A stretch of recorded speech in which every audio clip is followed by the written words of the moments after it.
Таза Қазақстан бағдарламасы аясында елді мекендерді абаттандыру жұмыстары тек көшелер мен саябақтарды қамтып қоймайды.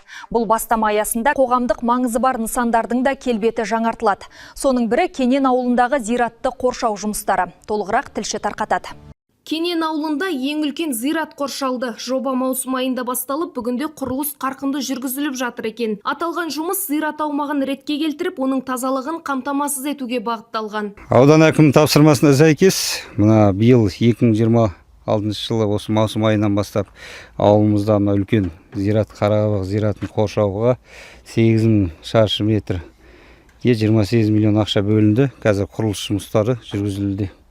Ауыл маңына жақын зират деп осы үлкен зират осы 8000 шаршы метр. Бұдан бөлек кішігірім 6 зират бар. Қазіргі таңда құрылысшылар бетон бағаналарын орнатып, қоршауды кезең-кезеңмен атқарып жатыр. Нысанда қажетті техника жеткілікті көрінеді. Мамандардың айтуынша жұмыстар белгіленген кестеге сай жүргізіліп жатыр. Осы жерде маусым айының басынан жұмысты бастадық. Зиратты қоршау, мынау бетон стойкілермен қоршап жатырмыз.